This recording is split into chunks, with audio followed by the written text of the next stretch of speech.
What is up, everybody? Brotrio here, and we are finally doing our Zelda rankings. I've been wanting to do this video for a long time coming because this is one of our favorite franchises of all time, and with the Link's Awakening remake coming out, which looks awesome, and Breath of the Wild sequel just announced, which broke everyone's hype. Yeah.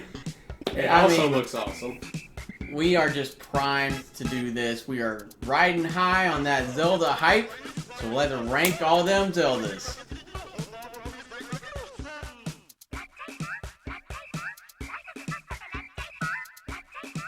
If it's on the timeline, it's in it, pretty much. It's like everything except for like the Tingle Rupee game, because like what the hell is that? But everything else, no we CDI. got it in here. No CDI, Yeah, no garbage, because that...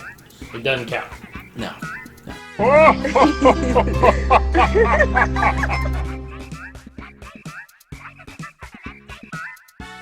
So, starting with number 19, we have, probably see this coming, Zelda II, The Adventure of Link.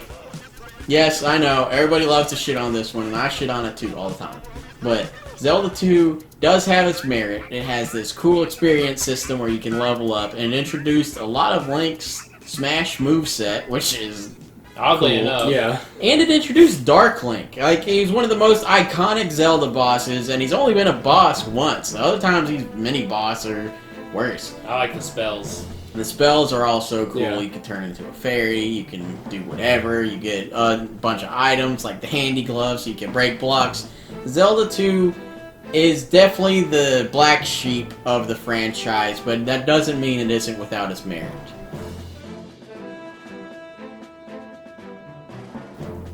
It might not be the best Zelda, but it is definitely the most fashionable. Triforce Heroes was, it was pretty fun. It's definitely like one of the least Zelda games. Yeah, it just... Like you start out, the princess is cursed with bad fashion, so she's wearing like a potato sack. That's and, the story. We're not making that up. Yeah. And it's not even Link reincarnated. It's just like three guys dressed as Link that wandered up, and you just go through and kill everything and Yeah, it was fun. Bring fashion back to the kingdom. The sequel to one of the greatest Zelda games of all time, Phantom Hourglass, came like directly after the Wind Waker for the Nintendo DS, and it wasn't bad. It was the graphics did not age well from the second it came out. Yeah, yeah. The dungeons were mostly interesting. Touchscreen controls are what got me. Like, it's fine to touchscreen control items and stuff like that. The coolest feature from it is drawing on the maps. Yes, Yeah, that was one that of the was best awesome. things. It has a bunch of cool, like, innovative puzzles, too. Like, one, you have to have a stamp that's upside down, so to get around it, you have to close the DS, and then it's on your map upside down. That was a really interesting way to do it.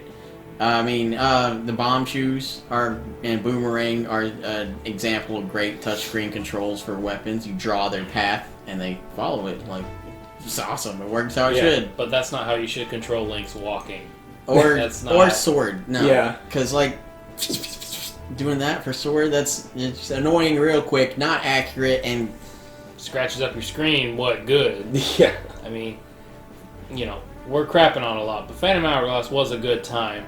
And it was a good, like, introduction to the DS-style Zelda games, but it's pretty low on the list mainly because of the touchscreen controls. And bad villain.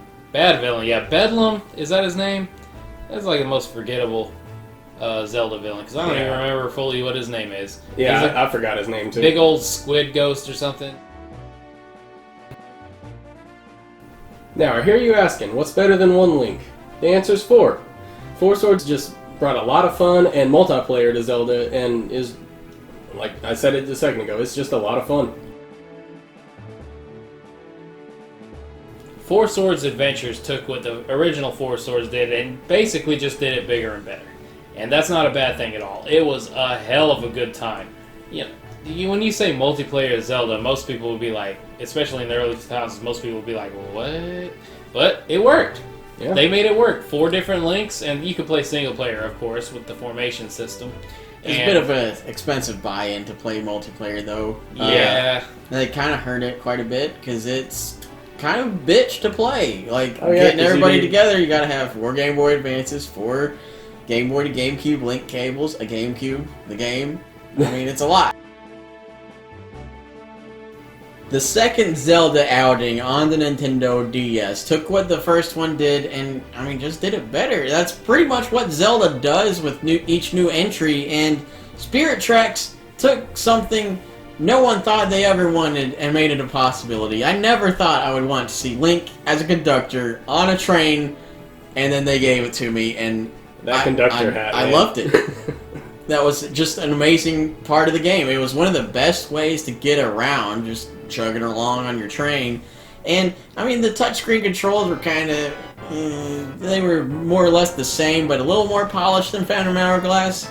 You had a bunch of weird stuff, but the main thing about Spirit Tracks is Link and Zelda are co-op buddies in this adventure. Zelda's ghost following you around and can possess armor to help Link get around pretty much everything. It's one of the closest Link and Zelda relationships in the franchise, and it was just a lot of fun. I liked it a lot.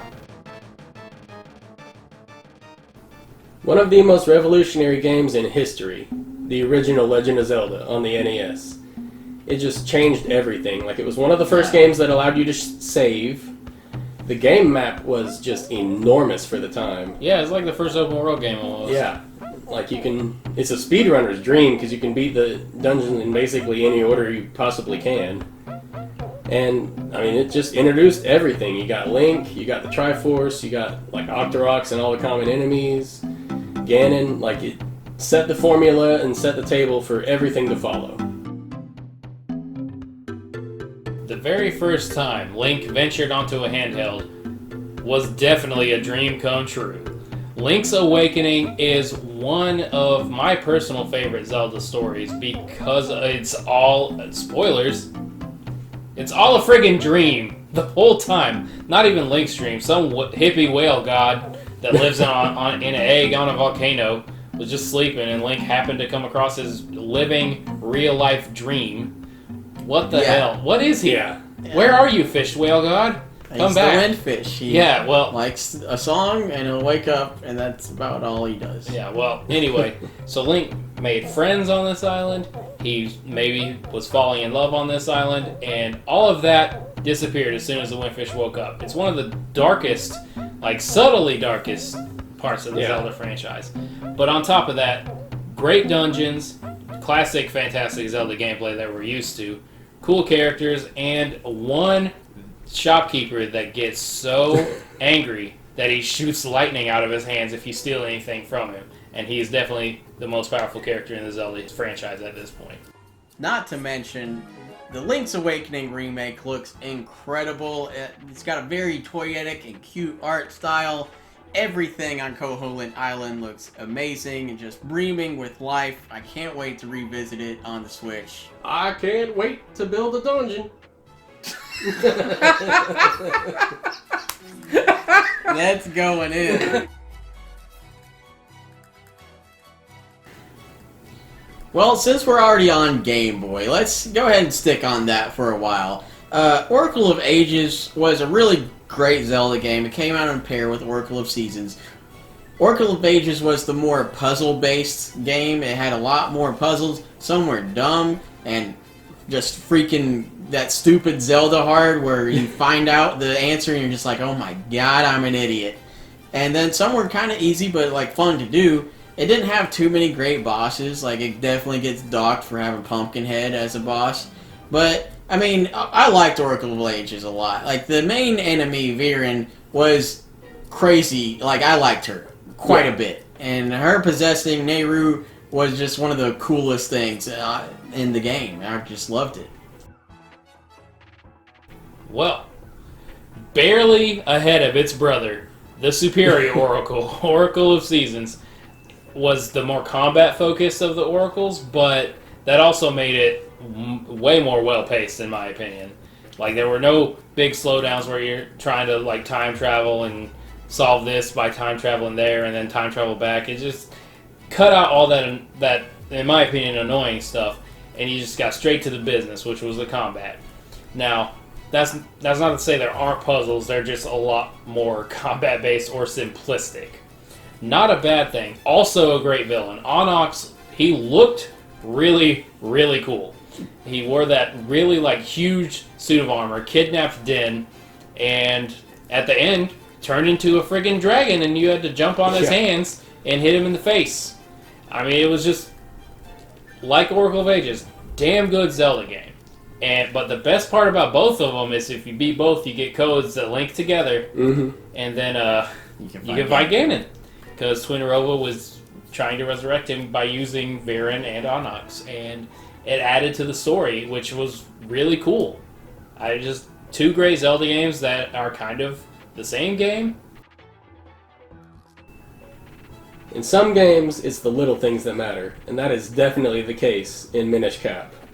Like, you start out as a blacksmith's apprentice and you find a magic talking hat, and he takes you on an adventure where you shrink down to the pickery-sized elf people, and you just go on an adventure solving puzzles with your shrinking and growing antics. And yeah, I mean, had some really cool like puzzle designs around that, because like you would have to like shrink down, go inside something, like bust it up from the inside, then go out, grow big, and then you can get over like the cliff or whatever.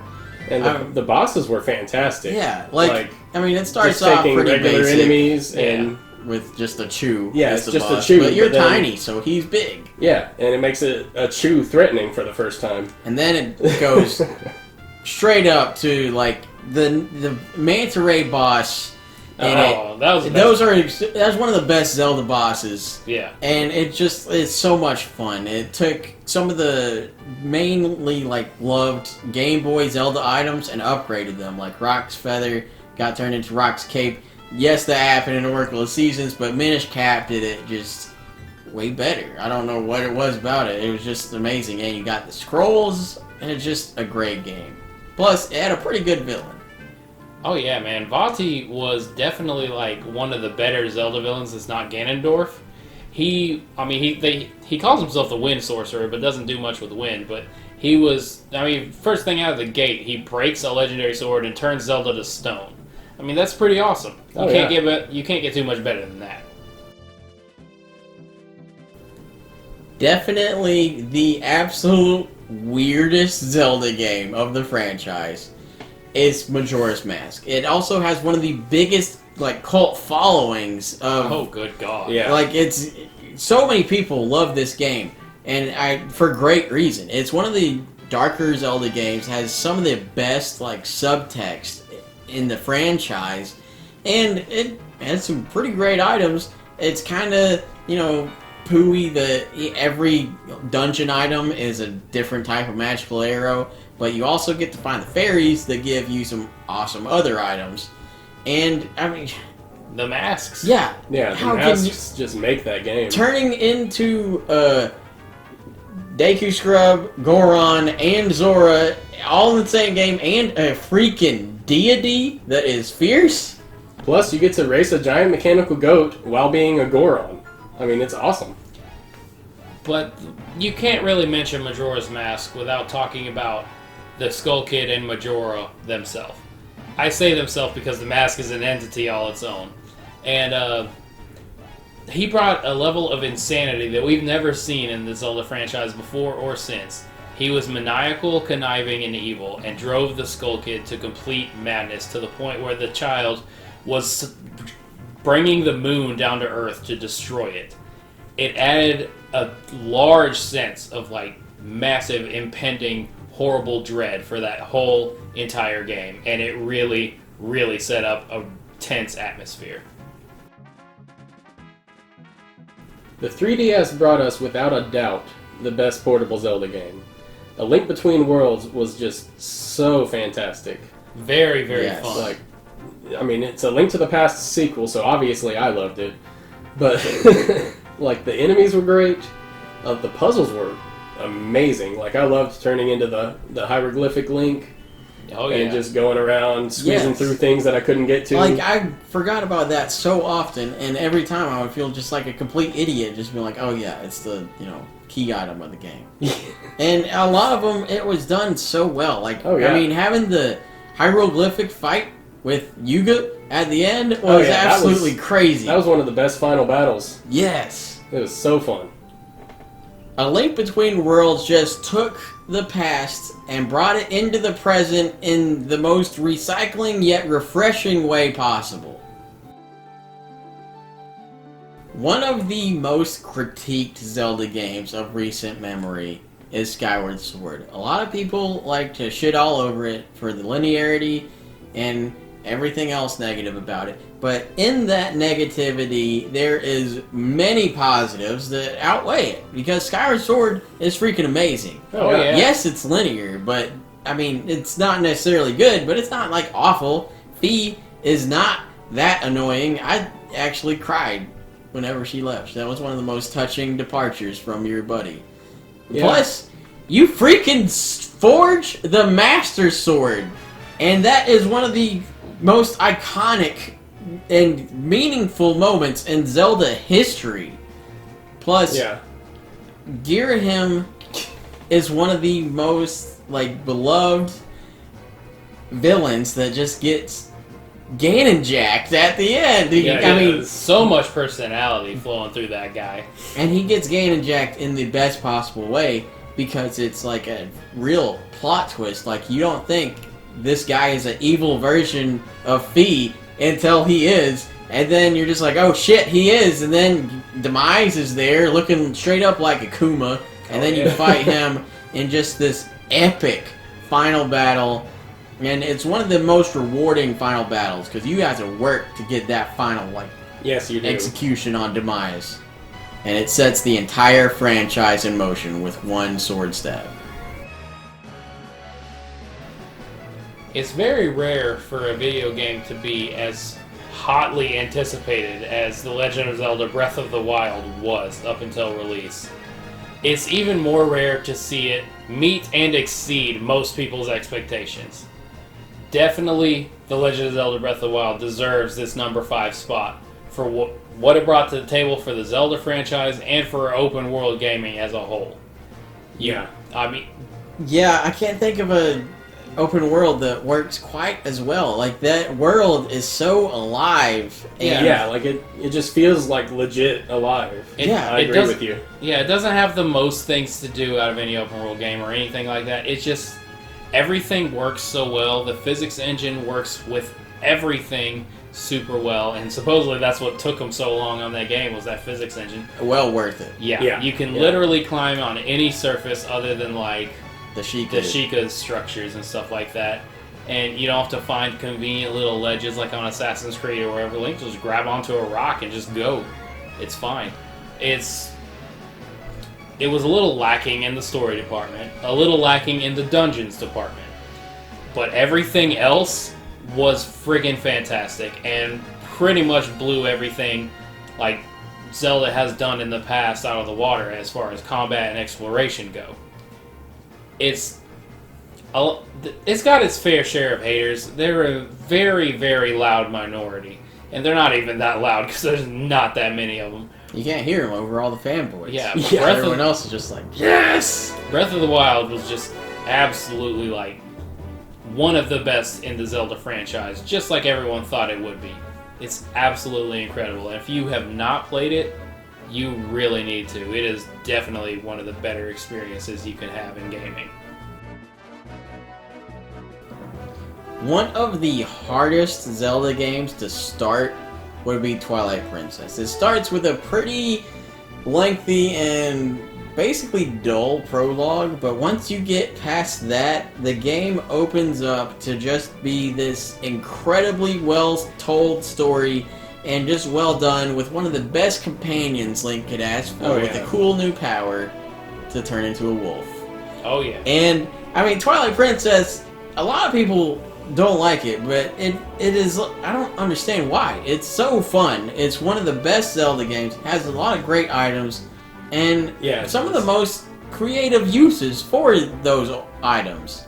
I mean, you put on the iron boots, and then there's magnetic rocks in the Goron mines, and you just magnetically stick to the ceiling. That was cool. So amazing. Not to mention, you get 2 or claw shots in this, and like we said, you're full on Spider-Man. Not to mention, it's got one of the best boss fights in all of Zelda, where you're fighting Star-Lord on the spinner. Oh yeah, and I mean, the wolf is cool, but once it becomes optional, that is where the game really kicks off. When you're done with the mandatory Twilight Realm wolf stuff, holy hell does that game open up and turn out to be one of the better Zeldas. Just in case you missed our rant and rave, The Legend of Zelda: A Link to the Past is my personal favorite Zelda, and it made it to number 3 on this list. That game is just so expertly laid out. Like, the plot is good, the dungeons are great, the bosses are just so much fun. Yeah, the bosses were some of the best looking sprites you could ask for on the Super Nintendo. Dude. I mean, seeing the huge sprites like the Helmasaur King or the turtle boss with the 2 heads. I forget his name. Yeah. Turtle Rock. I don't know his name either. His name's Turtle Rock for now. Turtle Rock. Yeah. It's got so many awesome items, awesome characters, and the Dark World is just fantastic. I loved exploring 2 Hyrules. Oh yeah, big old plot twist there. You got 1 Hyrule? Nope, now you got an evil one. 2 worlds to explore. 1 Ganon to stop. My personal favorite Zelda game is, without a doubt, The Wind Waker. It is one of the purest adventure games you could ask for. Exploring the Great Sea makes you feel like you're Link and you're actually sailing it with your boat friend, and then you're a pirate, and then you steal some bombs, and Link just goes on this tiny adventure, and then he ends up just going on this grand adventure all of a sudden. Wind Waker just escalates and escalates and escalates until it gets to one of the most climactic final battles you could ask for in any game. But we gotta talk about Ganondorf, because this is one of the most maniacal and just downright relatable versions of him. He has been plotting his plan for just God knows how long, and he's finally setting it into motion. He's thought of just about everything, and I mean, how could he expect someone who isn't the destined hero to actually earn the Triforce of Courage and stop him? I mean, that's the only flaw in his plan, that he didn't think that could happen. The Wind Waker just takes you on this adventure from start to finish, and it is fun throughout the entirety of it, from waking up in Grandma's house to plunging a sword in Ganondorf's forehead. Possibly the most predictable number 1 on a list we've ever done. The Legend of Zelda: Ocarina of Time is predictably the best Zelda game for a reason. A lot of reasons, actually. It's just the best one. I don't care what anyone says. It's my personal favorite, obviously. I can't praise that game enough for what it brought to the Zelda franchise and the industry as a whole. Zelda is one of those few franchises that has revolutionized the gaming world at least twice, and Ocarina of Time was a big part of that. The targeting system that most games use today, Ocarina. The big, kind of open world to explore, Zelda 1 to some extent, but Ocarina for modern games. There were so many things that Ocarina of Time has done for this industry that I cannot even begin to explain. Also, behind all that revolution is a fantastic game with a great story and a whole lot of time travel shenanigans. I love Ocarina of Time. It is one of the greatest games of all time, has a lot of the most iconic bosses and moments from the Zelda franchise, and after all this adventure from kid to adult, selling masks, going through dungeons, all the stupid Zelda crap you can do, like rounding up Cuckoos. After all that, great, fun, awesome adventure. But after all that, you come to the greatest final battle in Zelda history. Probably the scariest battle in Zelda history. Because there is this 10-foot tall pig demon lumbering at you with 2 gigantic swords. And at least in the original N64 version, you can't even see his face. Just glowing eyes. And as a kid, that intimidated me, and I felt like I had no hope of beating this creature, which is how the lighting set that up. And that really is just what finished off one of the greatest games of all time, was one of the greatest final battles in any game in history. And those are just a few of the reasons, because we don't have all day. Those are just a few of the reasons why Ocarina of Time is our #1 Zelda game on our rankings.